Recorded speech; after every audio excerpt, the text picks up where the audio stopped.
What is the difference? Well, let's just stay on taxes. Right. Yeah, let's just stay on taxes for a moment here. Well, but what is the difference? Virtually everything you just said about my tax plan is inaccurate. All right. So Jim, let me just come back on that point, which just is these small businesses we're talking about. Excuse me, just so everybody understands. Yeah. We're way over our first 15 minutes. It's fun, isn't it? It's okay. It's great. That's great. okay. No problem. We're going to move to a. No, I have to respond to that, Well, which is my experience as a governor for institutions. Well, there's a specific. But let me mention the other one. Let's talk the big well, one. No, let's not. Okay. Let's let him respond.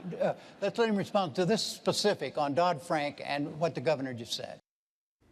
Marone, I got to tell you, I'm doing a bunch of debates, as you guys know.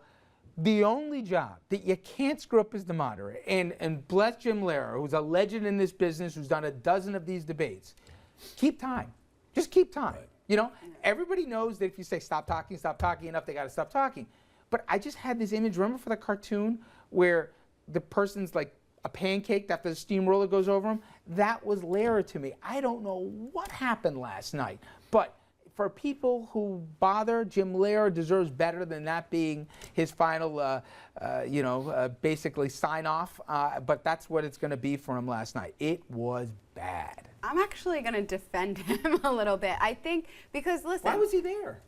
I think one of the average person's criticisms about debates is that they're so controlled and so scripted. Absolutely. And last night it actually did provide for, like, the less formal setting did provide for them to get into more exchanges, and stuff was not left unanswered, and they were challenging each other in a different way. But if you were tasked to be the moderator, okay, wouldn't you have picked more pointed direction to him? He basically said, okay, Medicare, go. Then all of a sudden, you'd be like, hey, guys, okay, fine, don't listen to me, keep going. Anybody want to talk Social Security? No? Okay, let's talk tax then. Whatever you guys want. He might have just got out of the way and let them just address each other. Well, the end product, I think, was good. And you have the President of the United States and the man vying for the job, and they were able to talk directly to each other and directly to the American people. As a result of yes, that? everything was so muddled last night, and everything was so he said, back and forth that, I don't think it would serve to the benefit of voters.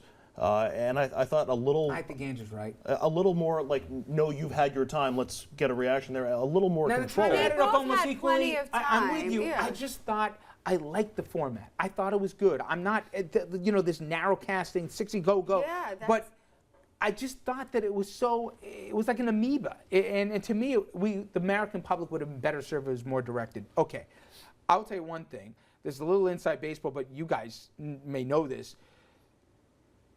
I thought one thing we learned last night was the president, you got to think back to when he wasn't on prompter. The best speeches he's done, it's because he's on prompter. And all of a sudden, the prompter was off last night. And he was stilted. He didn't have the cadence. If I went on the street and I asked 10 people, who do you bet's going to be, deliver here? They would have said Obama. Even if they didn't agree with the politics, his delivery, they would have put. Mitt Romney was far more concise. He had a rhythm to it. The presentation was immensely better. I think there's something to this prompter thing. I got to admit, I know you're having the one most wonderful night since you've ever been at this table, Jessica, but I really do. You don't have to worry about this stuff. They put it in the prompter, you read it all, you can't screw up. But he's done well in other debates before without a prompter. And yeah, to me, but you know what? When you go back and you look at him, he never, I thought Hillary did better than him on the majority of them. I thought that heads up, he did better than McCain. That's not saying a lot, but I don't know. I think there's something to it. It's the difference between what we've seen with President Obama, let's say at a press conference, where he's always equivocating and he's going very slowly and very carefully, marking, going one step at a time, very measured, versus his speeches that he's done off the teleprompter. The other thing is, even his teleprompter stuff from the convention or from the State of the Union this year, I think has gotten decreasingly effective as he's been in office. I think and the sense that I get is that the weight of the presidency, and it's a tough job, but the weight of the presidency makes it hard to focus on delivering a good speech. I think George Bush would probably say the same thing. I also think you have this sense, and listen, of all people made the point, listen to what John McCain said, because I think he talks about the environment that you're in before you go on the stage. This was John McCain yesterday who said 4 years inside the bubble with an adoring media is explaining part of it. And I think that's it. And I think for me, John, that You got everybody that tells you how wonderful you are all the time, and he doesn't like people poking him. By the way, you're For wonderful. 90 minutes, you'd like to have this problem, by the way. You're having to deal with being the White House. But for 90 minutes, somebody's poking you, and everybody, you don't brook any of that when you're in the Oval Office because you're the commander-in-chief. All hail you. It's not natural. I think there's part of that not enough people can tell him, you're crazy. Go to 47. What are you doing? You know, somebody says that, they're going to be on the outside looking in. You know, there's a time, I think, where you have to wear your presidential hat, and there's a time when you're debating to run for re-election. And to me, he came across very genuine. I thought that the facts that he brought out were accurate.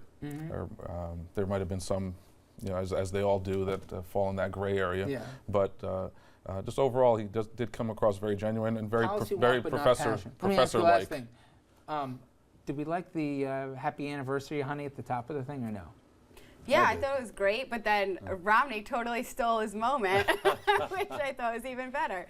But he's not used to being challenged, and if you remember to his debates with Hillary, you know, he was criticized for being smug and arrogant. He even said to her that time, well, you're likable enough, Hillary, and he got a lot of heat for that, and that is his true character, I think, and it came out on full display Smugness and last arrogance would have helped him last night. Yeah, I think that might have done him a little better than being whatever he is. All right.